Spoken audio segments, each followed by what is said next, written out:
Welcome to Alchemists.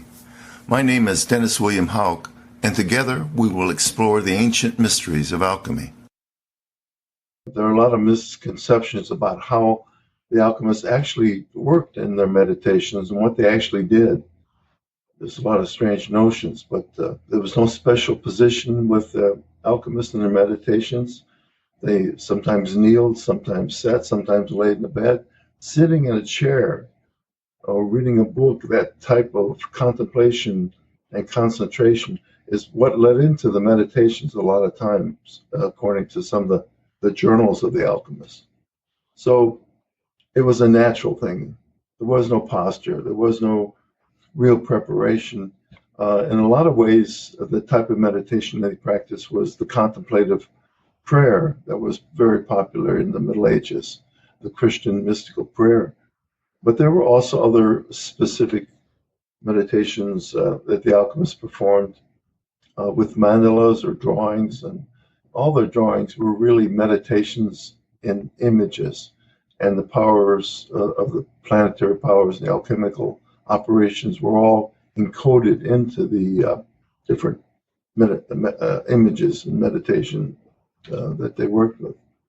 So if we look at the alchemical meditations themselves, we find a big variety, but a large part of them are just prayers that they performed in the privacy of their own chambers, also in the laboratory.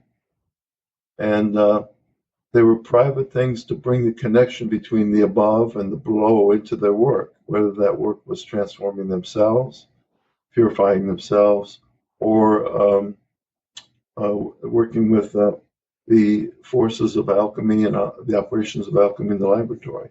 So prayer in the laboratory was a very important thing.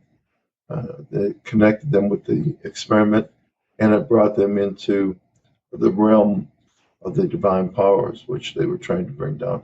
We're talking all alchemists from Isaac Newton and Paracelsus, and this type of meditative prayer, was part of all the work on many different levels. To give you a feeling for that type of work, one of the papers here has many original prayers by alchemists, and you'll see that in the right-hand column there for download, and you get the flavor of these prayers in the way that they're sublimating to the divine to become part of their work. The idea of the quintessence is really essential in understanding how the alchemists meditated. The quintessence is the very essence of something. So of a plant, a lemon balm or something like that, the essence, quintessence, is part of that thing that is extracted in the spirit or alcohol of the herb and is captured in the tincture. So that's what they're after, the quintessence, the very essence, the energetic essence of the product, the chemical, the herb, or oneself. So the quintessence is an energetic essence or spark. Paracelsus called it the star in man, and we each of us have a quintessence, and then there is the cosmic quintessence of God himself. So there's a quintessence, an essence in the universe too, and there's an essence or quintessence in us. And this is beyond the normal elements, beyond matter and beyond fire, water, air, and earth, beyond our bodies. It's an invisible spirit, and that's the way the alchemists thought of the quintessence. It was called the spirit of something. And in those days, spirit is how they described energy. So the spirit was an invisible force working at something. A spirit of a disease would take us, and they believed that each disease or each happening or each mood, whatever was going on in our lives, were caused by these spirits, which are energy, psychologically or physical, it doesn't matter. They were all called spirits. So the quintessence is a fifth element beyond matter that is spiritual or energetic. You can look at it that way too. And there's a lot of interpretations that's indeed how the alchemists thought of energy in those days. We didn't really have a word for energy, except it was an invisible force at work in any situation. So to start this, let's read one of the original prayers by alchemists. This is actually a composite that I put together, but it does capture the spirit of the alchemists in the meditations. O most singular and unspeakable presence, first and last in the universe, heighten the fury of my fire and burn away the dross of my being. Cleanse my soiled soul, bathe me in your awesome light, set me free from my past, cut me loose from my boundaries, unite me with the one thing hidden in my life, wherein is my only strength. Fill me with your presence, allow me to see through your eye, grant me entry into your mind, let me resonate with your sacred will. Make me transparent to your flame and fashion me into a lens for your light only. Transmute me into an incorruptible stone in your eternal service, like the golden light that surrounds you. So we can sense in that two quintessences, two essences merging. And the alchemist is asking for this cosmic identity to come down into him and to make his essence or identity pure. So strikingly, the cosmic quintessence and the individual quintessence that we carry with us of who we really are and what is evolving in our consciousness and our personalities, just like it's evolving in the whole universe, is the same quintessence. The divine quintessence and the human quintessence are the same. And the idea in all meditations and alchemy is to merge these two energies. The energy we have within us and how to direct it, and how we become activated and true to our own quintessence, and the quintessence of the whole universe and what is behind the chaos and evolution of life and matter and energy in the universe. It has the same hidden spark, the same hidden source. And when these become one, when we surrender our ego and allow our goals, our visions, and our work to be the same as the cosmic quintessence, what's behind nature itself, then we are in a line and expressing our true quintessence. And how that comes out in us can be through our talents and through certainly individualized ways. But the whole thing is that we are serving God. It's the old Grail question. Whom does it serve? It serves not us, not our ego, and not our dominion of nature, but the divine spark that is driving the whole universe.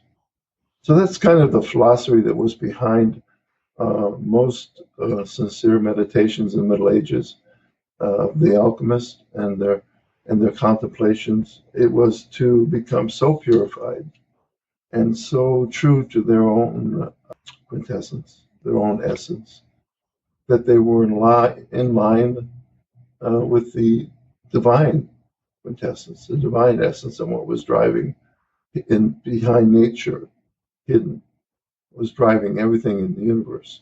So the alchemists worked to make those two one, and that was through the operations of alchemy, which are the same in the laboratory. Everything has its own quintessence, and that is meant to be brought out. That's where the power is at.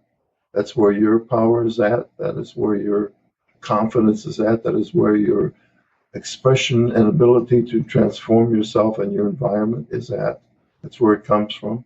And in plants, that is where it comes from. That same spirit of the plant that expresses itself in signatures and characteristics so strongly in nature. So as the alchemists meditated, they were not really passive meditations like you see in many disciplines. They were active meditations, in that the alchemist was trying to transform something or make something better or more perfect. So let's see if we have any questions here. I want to keep up with questions. Okay. We are looking at different kinds of meditations that were performed by the alchemists, and surprisingly, Christian meditations were used by the alchemists extensively. They didn't know any Eastern meditations. They didn't practice yoga or anything like that. So most of the meditations were Christian-based prayer, contemplative prayer, especially mystical prayer. And there are stages to that. Basically, contemplation or concentration on something is how this process, alchemical prayer, begins. And it moves into, if you concentrate on something long enough, you get to know it. You get to know its essences, its signatures, its properties, its energies.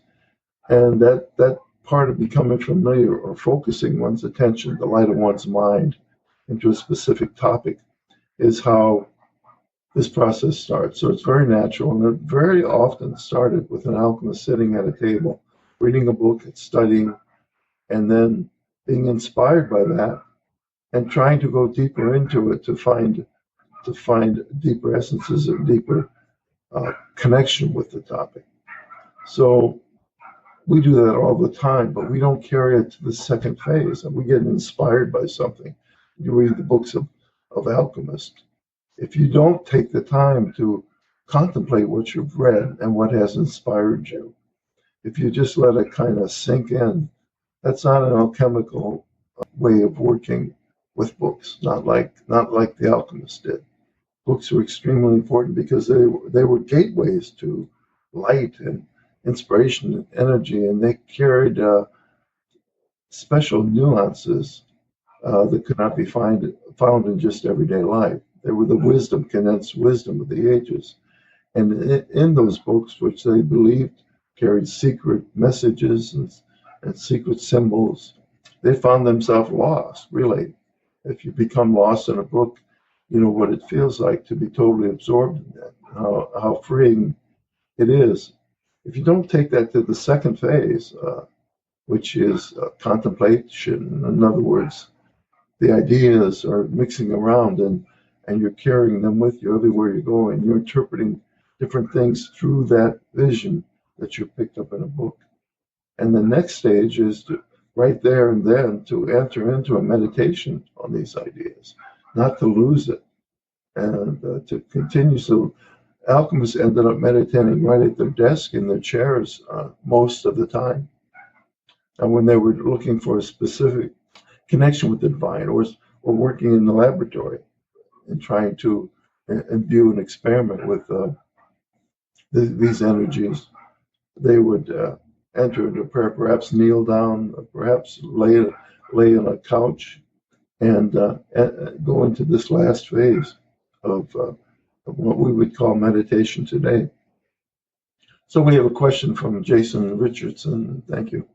Is active meditation, would you say that it is akin to a self-guided visualized meditation? Were symbols involved? Active meditation in alchemy had a vision in the mind or a goal, a specific goal. So, for instance, gold itself was a vision, and you're working in the laboratory, and you're starting a fermentation process. Let's say, taking metallic compounds, or even with herbs, taking herbs, and you put them through the initial operations of heating and cleaning and purifying. And now when they're ready for the fermentation stage to begin, you put them in an incubator. And the incubator can be your own mind. If we're just talking about ideas or images, it can be either one. The images of alchemy contain much varied information, and they were often the subjects of meditation.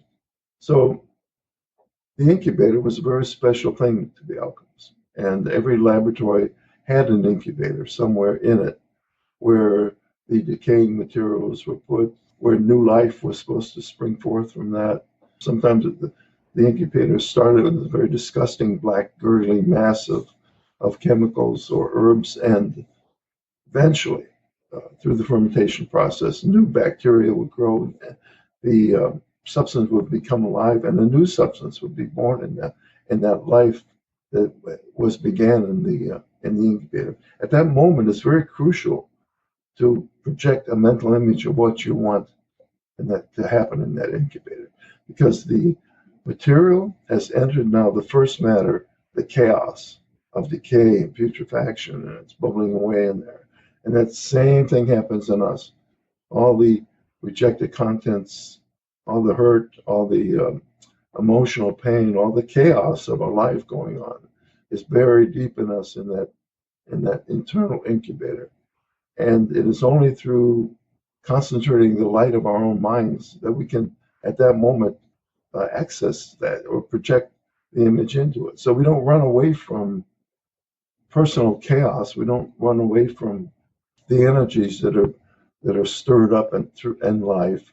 We attempt to ferment them and to change them, to take that natural energy and change it into something that we want to work with. And after that fermentation comes a distillation process where we work with some of the energies that we're experiencing to purify them. And the final stage is, of course, the production of the philosopher's stone, or that final birth of what we're seeking. In the laboratory, the incubator was actually hidden away, and there was always in the laboratory a tabernacle or an area where prayer was done. It was a sacred spot in the laboratory. Could be just a corner, could be a seat at a desk with books and things around, but it was dedicated to this kind of incubator meditation, if you will, where the alchemists would project into the experiment itself.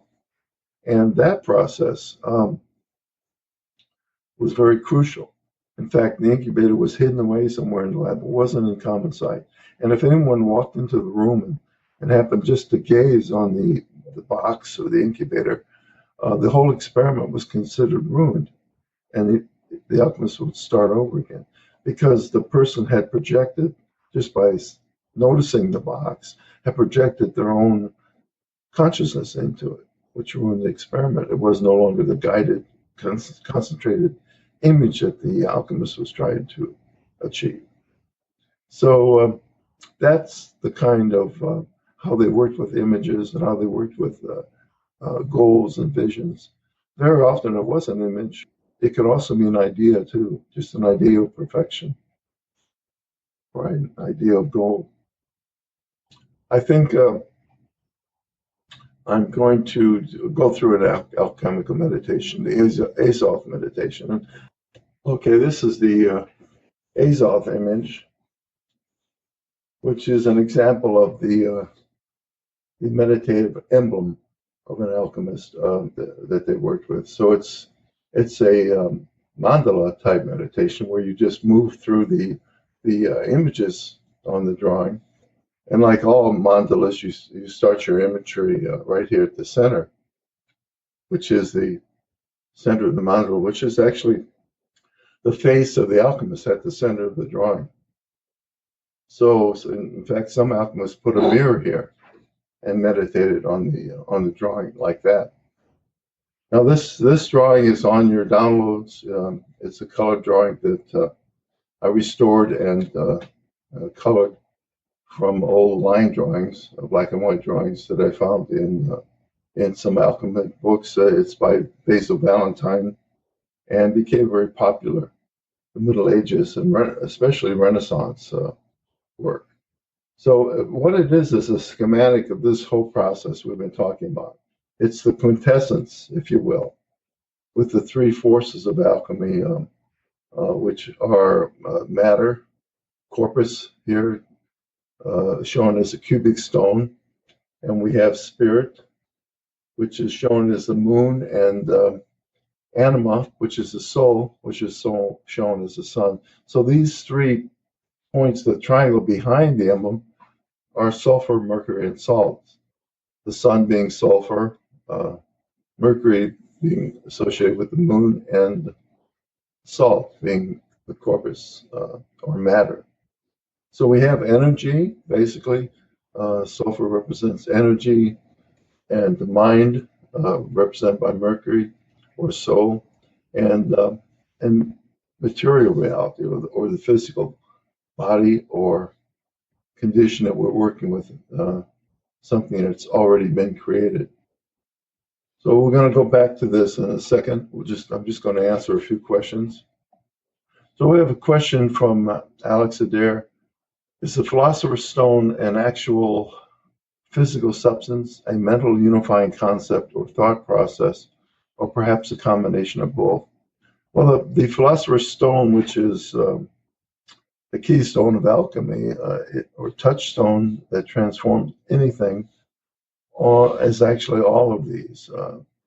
The laboratory work with gold and the metals produces a red crystalline stone, actually, that is a reddish violet color, which is typical of gold as it forms compounds. And you can see examples of that in Europe, actually, of stones.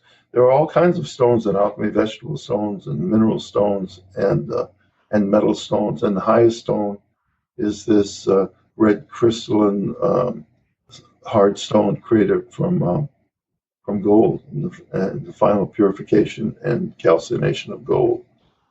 On the mental level, the Philosopher's Stone is this new perspective, this new confidence that comes together, where it's like a coagulation of wisdom. Beyond that, there's much more here that are only revealed really in initiations in alchemy, but there is a body of light, certainly what Paracelsus called the astral body, that is a purified body produced from our own body, a second body, and that is the Philosopher's Stone. So this second body of light is able to transform itself and work through all different realms of reality, all energetic levels, both living and dead, and just like Hermes was able to travel, so is this body able to do that. And it's often produced or accessed in meditations. We have the Merkaba tradition of an octagon encasing this as a vehicle of the soul. So there's lots of impassioned writings about an actual body being produced from the matter, the decaying matter of our own bodies, that is released often at death or before in meditation, where you have this astral experience where you're outside the body. So lots of writings about that, and lots of effort in alchemy to enter that final spiritual incarnation.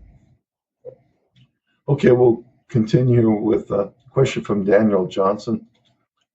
When an alchemist would project an image onto an experiment, how is that done? The production of an effect in matter, and I've done this and other alchemists have done this, can be best perceived, I think, through the signatures that evolve in the experiment. It requires concentration, it requires, and we're talking just about an image now, so that is an image of perfection. How would the metal, how would the herb, how would that alcohol express itself, and what would it look like? Would it be a glowing light? What would be the perfected essence of something? What would your body look like if it was perfect? That's the type of thing we're talking about. What would how would people see you if you were perfected? How would they talk with you? How would they interact with you if you had perfect wisdom? And that's the kind of images that we're projecting. What would a perfected piece of gold look like? Would it not only be incorruptible in the material realm, but would it also have a light of its own and be incorruptible throughout the universe, through all places and all times? Would it be beyond time? So you have to coalesce those ideas within yourself as to what this image of perfection is. And it could be, what is the perfect person in your life? It could be a loved one or that you're projecting, or that doesn't even exist, like Beatrice, like Dante did, project the image of a perfect woman who became his hermetic companion and guided him through hell and heaven. That's the idea we're talking about. So it's concentration to the point where most of us haven't been. It's called the eidolon, which is eidetic memory. The image becomes so real that it becomes part of your, it feels real, that the image feels tangible, like a tulpa in the Hindu tradition, where you project the image of a human being, and that human being becomes a servant, or the homunculus in alchemy. It's the same type of projection into that incubator, and many reports of real results, really spectacular writings, but all around the world, the projection of an image into reality through alchemical means. And we'll go through the Azoth, and you can see how the operations of alchemy purify level by level until you get to that perfect projection and multiplication of the energies of the image. Another question here by Umberto Mora. Is it possible to visit the plane of the quintessence using the conscious mind, or is it possible only using the unconscious mind? So definitely the answer to that in alchemy and contemplative prayer is that you will be conscious of it. You will be using the conscious mind. But at the same time, the unconscious mind plays part of it. So we have to get to the point where unconscious and conscious are one thing. That's the birth of the philosopher's child, if you will. That's a sacred marriage. The unconscious is feminine energy, chaotic, feminine being now, soul, feelings in the present moment, and consciousness, which is a masculine talent, if you will, of logic and awareness and spirit and moving forth to change things. Either path is totally wrong. You take one path or the other, and you will not achieve success in alchemy. And that's not me that's saying that. That's many, many books, many, many alchemists. This is crucial. These two have to come together. There's no way about that. I mean, my website, alchemylab.com, is completely devoted to this kind of work in alchemy, uniting the masculine, feminine, and bringing them together. And that means in our consciousness, the conscious mind and the unconscious mind. Carl Jung's alchemy is all about that, purifying that. And the sacred marriage to Jung, what he called the mysterium connunciatus, is the star moment where this new astral body we were talking about, or this golden light, coalesces and actually forms something physical and real in the world that is incorruptible on all levels and through time. So it is definitely possible to be conscious, but also aware at the same time of all the energies within you. So I think it's becoming conscious of the true energies, the true state of something that is the quintessence. And it's always a profound experience to be alchemist. Another question here from Susan Matlock.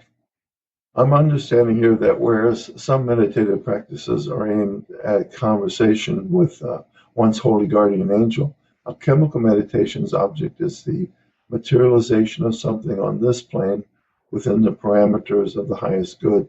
That is one way of expressing that. There's a practical goal. Even in contemplative Christian meditation, there's this difference between the alchemist doing it and religious fervents doing it. The alchemist is always trying to materialize or make something real. There's always a return. If you go up into heaven in your meditation, in the highest possible levels of heaven, and you meet God, you see God, you feel God's presence.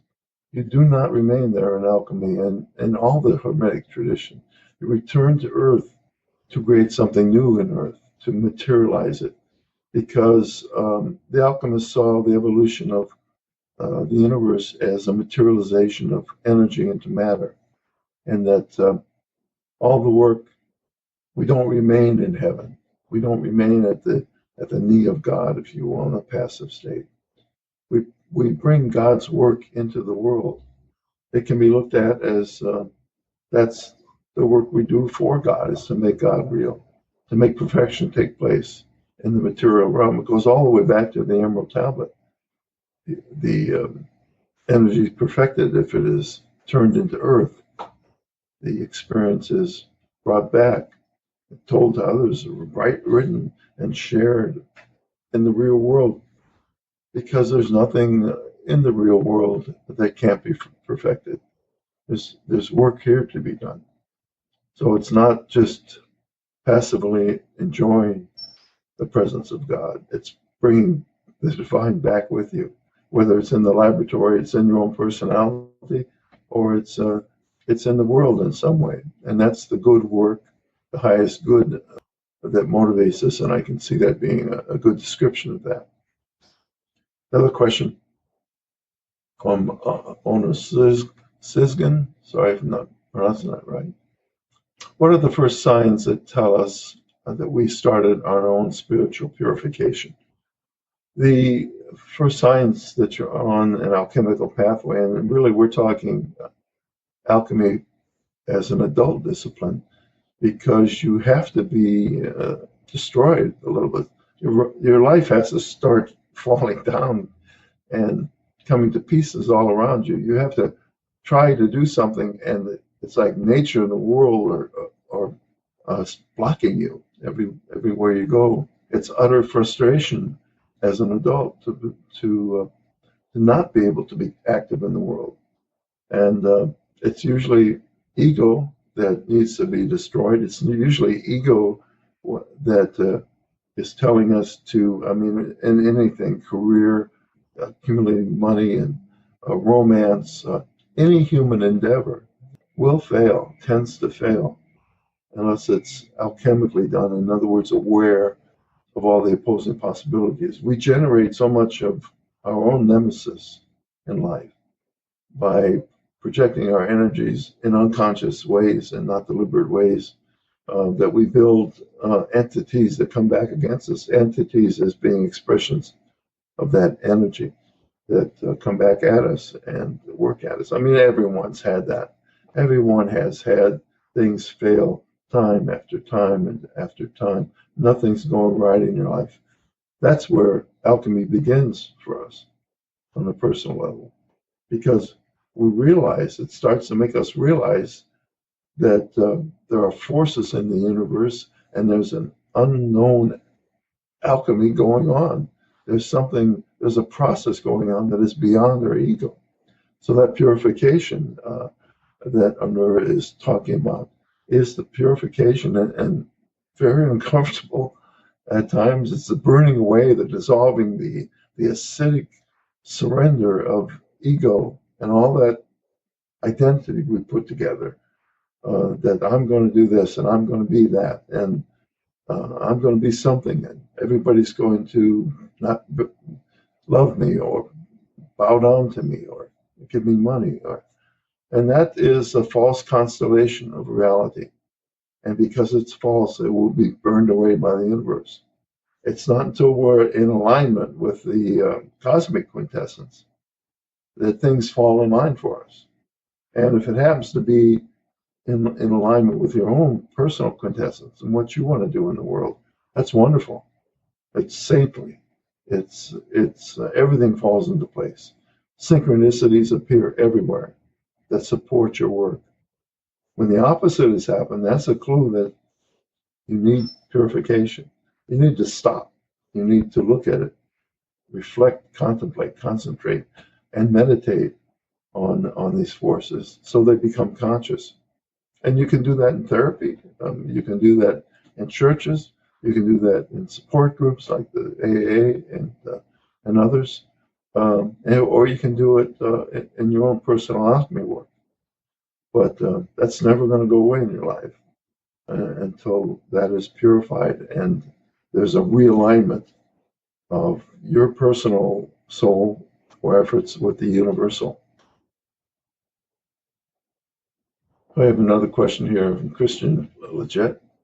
What would be the alchemist's view of reincarnation? Would it be seen as a type of failure to complete the creation of the philosopher's stone of self? And yeah, you're right about that, Christian. The way the alchemist looked at it, and Hermes has some amazing writings that say just that in the Corpus Hermeticum.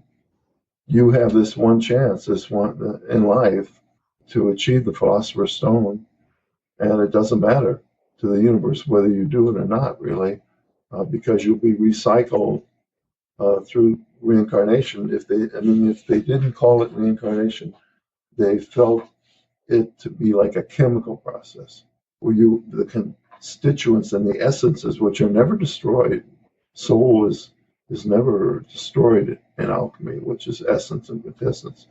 Those forces are always reclaimed, just like they're reclaimed in the laboratory, and they are reborn, you could say, in new matter, in new salt, in new constellations beyond time and space. So the process doesn't really rely on human beings. It doesn't rely on our species. It relies on life and consciousness. But there is the goal and the great work of alchemy is to achieve it in a lifetime. And that's what the alchemists were trying to do. That's what made them so driven when you look at it in that way. So we have another question. Thank you for these questions. They're very, very interesting. Diana Foster writes, I'm new to alchemy and have been reading some things about it and periodically run across something called Ormus. Can you explain what it is? And Ormus is, it deals with monatomic gold. So it's a perfection of gold or an alchemical process of working with gold. We have David Hudson's work, a modern alchemist in Texas, who worked with volcanic soils to produce what he called monatomic elements, which are the most purified elements that could be produced from something. They are so pure that they don't react to any chemical testing. You can't really say that you've got monatomic elements, and you have to take the word for people that you do. Ormus is like orbitally rearranged molecular masses that produce a type of white gold, is an example.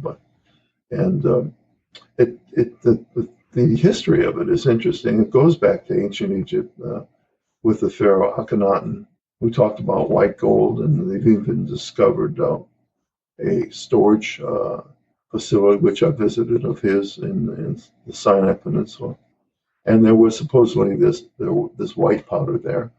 I have worked with the white powder of gold, trying to verify that it has special characteristics, but none of the samples that I've been given in my laboratory have ever produced anything startling. The only thing I've seen is some of the white powder in a solution does help plants grow. Definitely is a great fertilizer and brings out the life force in plants, and that may be significant. I've not done a lot of work with it.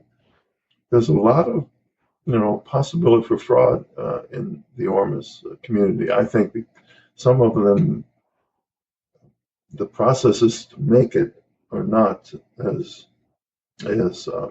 reliable, perhaps, or consistent as you want them to be. I mean, some people make it in their swimming pools, and they bottle that water and selling it.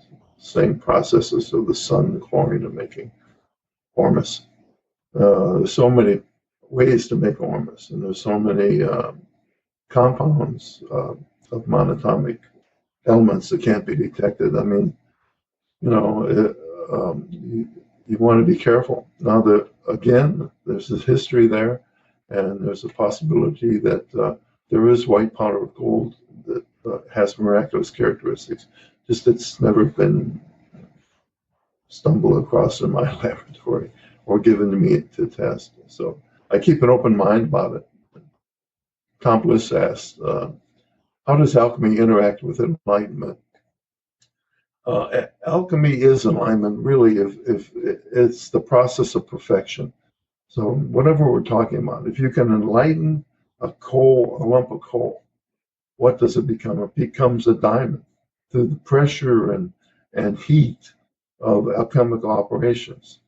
A piece of coal enlightened is a diamond, and a confused, instinctive, emotionally overridden, and needy and angry person is that lump of coal too.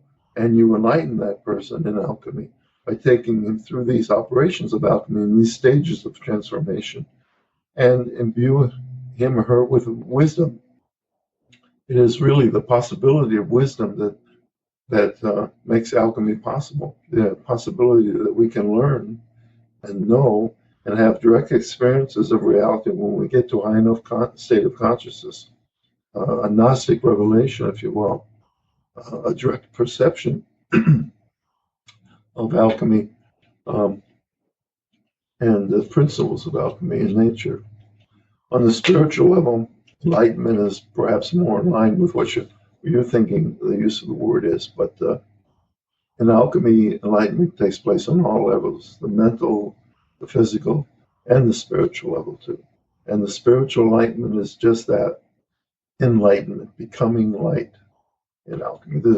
There's just no doubt in alchemy that the production of a body of light, an actual incarnated body, a conscious body, is or seems to be the final goal, the final expression in the universe. And that's what, from the Big Bang, that is where the universe is heading, that transformation of light and energy into matter and back again. Okay, Henry Nowacki asks, is the quintessence the same as the soul? I think for all intents and purposes, it is. In most thinking, most traditions, the quintessence being that fifth element that is beyond material elements, beyond fire, water, air, and earth, is that the hidden soul that we can't really put our finger on, but it's very present and it's a very powerful force in alchemy. Not only do we have souls, every single thing in the universe has a soul. A rock has a soul. Everything in the alchemical view is very animated and driven by its quintessence and wanting to become what it should be in the universe. So what was projected at the Big Bang, if you will, of what that thing will be when it's perfected. So quintessence and soul are the same thing, and the efforts to bring out the quintessence are the same in all traditions, religious traditions too, about transforming the soul. The idea is that at one time we were perfected. We were all one soul, and we were one mind, and we got split apart when the universe came into reality, when this constellation, if you will, of reality came into being, this universe. We were split into these two opposing forces, love and hate, male and female, positive and negative, however you want to look at it. Our soul was split to two. That's very much a religious idea, but it's very much an alchemical idea too. And all the operations of alchemy and all the religions in the world and all the prayers and rituals are about bringing those two pieces back together as one again, how they should be in a perfected universe. So it's going through an explosion and a division of the one thing into two. And that creates energy in the universe, those opposing dualities, male and female. We all know how much energy that creates. And positive and negative, that's electricity and everything. That's one of the first things you realize when you try to understand what's really going on, is that everything has opposites. And opposites are what drives everything. And the alchemists believed there was a universal way of working with that. Another question from Alex. In the book, The Secret Symbols of the Rosicrucians, 16th and 17th centuries, are symbols also layered in an alchemical manner along with spiritual and philosophical layers? Oh, yes. The Rosicrucians were alchemists, and especially in the 16th and 17th century. And almost all the symbols of the alchemists are symbols of the Rosicrucians. Many of them were originated from Rosicrucian writings. Basil Valentine. There was a huge contribution by the Rosicrucian movement in the middle 16th century and early 1600s and early 1700s. And it was the Christian Rosencrantz immersion into common knowledge. And it does indeed seem that there was a secret group that were of alchemists who were Rosicrucians, and they were also philosophers. So they weren't just the puffers, the alchemists who were working to make gold, to change lead into gold, which was, a good part of the alchemical efforts back in the 1500s. The Rosicrucians added something, and they added this whole spiritual dimension, and they added it most significantly, this idea that once you go into heaven, the idea is to return to earth. So the Rosicrucian focus on the suffering of fellow men and the suffering in the world and the imperfection in the world and the chaos in the world, that was really new to alchemy. It's not there in Egyptian alchemy as much as it is after the Rosicrucian movement expressed itself. And so the symbols are the same. The rose cross is the symbol of the unfolding of the stone in the heart, and that's where it's born, in the heart being a union of mind and emotion. So you can interpret Rosicrucian symbols alchemically, and vice versa. You can interpret alchemical symbols in a Rosicrucian way. Martin Smith has a question. Besides listening here and reading the attached doc, where does one start studying alchemy? I think there's a list of recommended starting points attached here in your files. A lot of websites to start at, operated by different peoples. Rosicrucian teachings is a very good way to start. There's different programs and study groups. There's a lot of Facebook groups where a lot of discussion. We have like 20,000 members in the alchemy study groups on Facebook, and there's a lot of interest in how to begin this work. And the Rosicrucian websites and all the active conversations are very good places to start this. Don't necessarily give a guy who calls himself an alchemist. You mean the bar or something?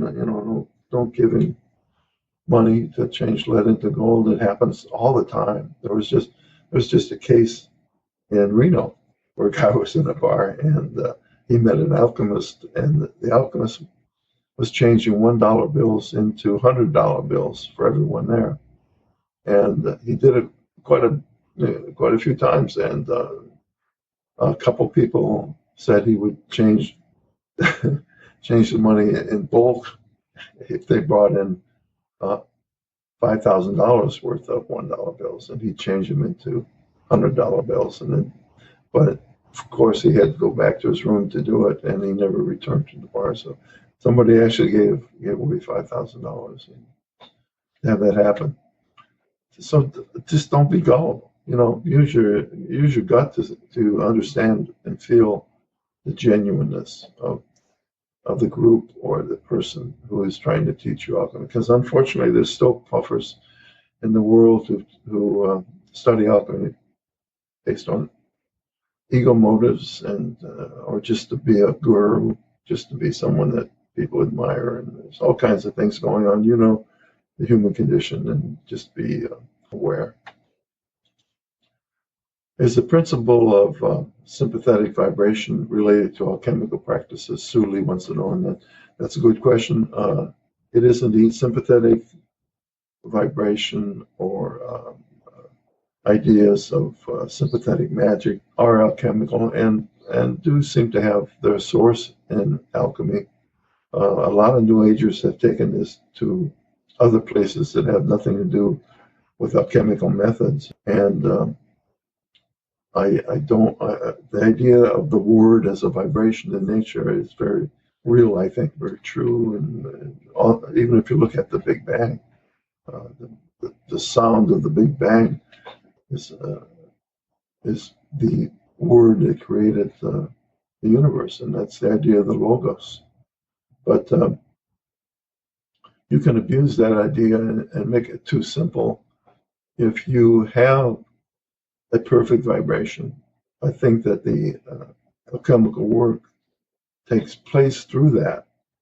Let's look at our Azoth drawing. Okay, there's in the Azoth there's 7 steps to the transformation, starting with lead and the planet Saturn here.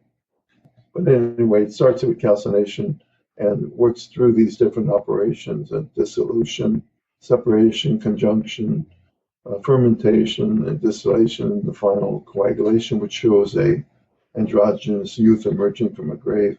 But read the paper that I've attached to this, download it, about this drawing, and understand these symbols before you do the meditation, of course, because the idea is to focus here and have all these symbols that come together, and they will.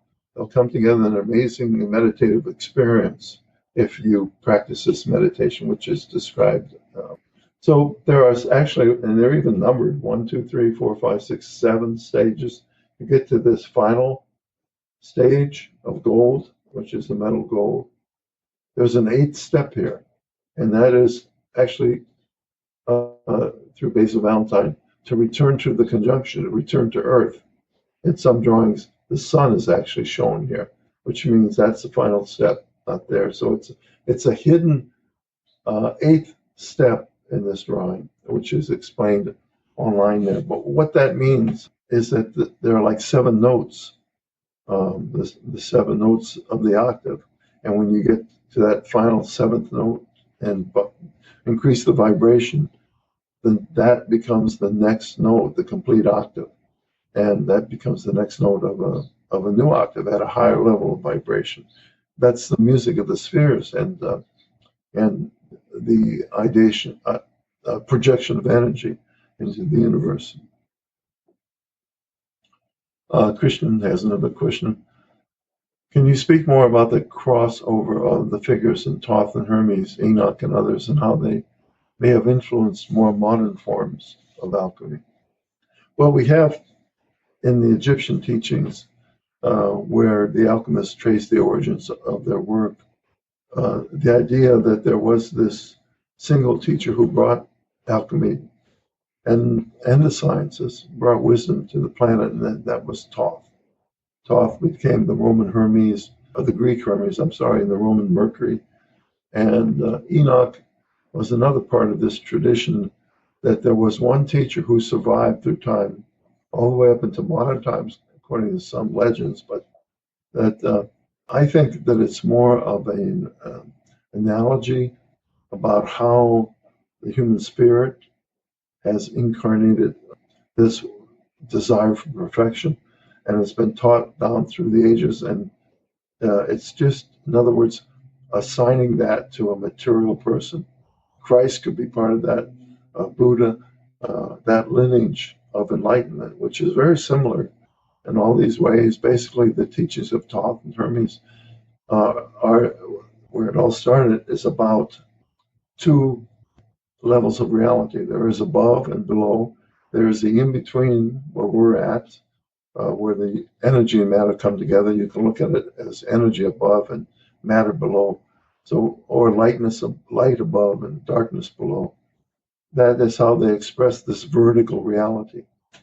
And they also were very careful to show that there is a horizontal reality of masculine and feminine, or positive and negative, or moving that way and moving this way in opposite directions.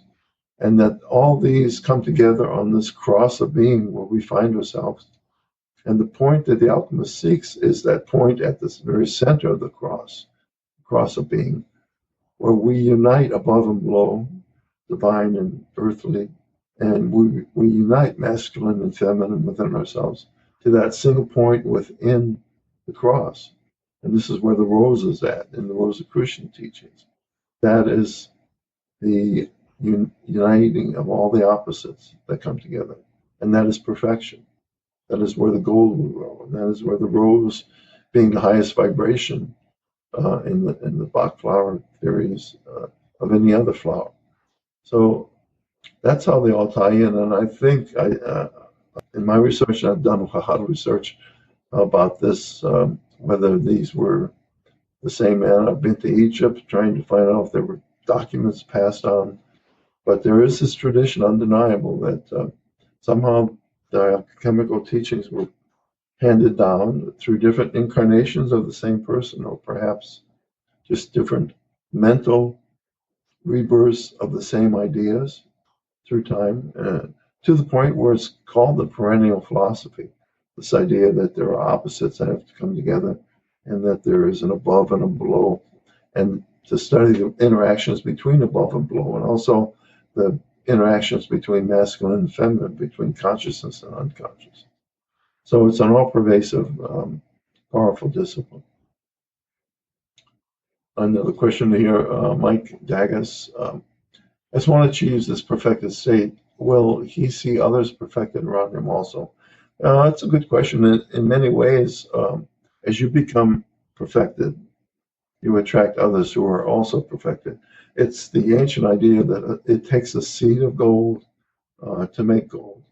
So it takes one person all of a sudden to change reality, to make it possible for others to follow. And that's also part of this tradition of Thoth Hermes and Enoch and others, that they were this seed of gold on the planet, and that makes it possible for more to follow and for more synchronicities to occur that connect these seeds of gold. Just like pieces of gold, if you cut them apart, they have a tendency to clump back together, especially if you put mercury with them to make a solid piece. So there are connections created between perfected individuals or enlightened individuals, I think. And it also means that you will identify or resonate with others on the path. That happens many times in the evolution of a person's soul, that these soulmates come who are on the same path and at the same vibration.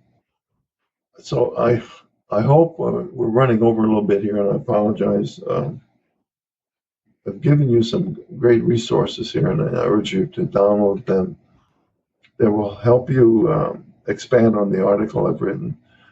There's also a link in the article itself to some more documents and actual recordings of the Quietist meditations, which was a kind of Christian contemplation that was popular in the Middle Ages, and many alchemists practiced it. It was created by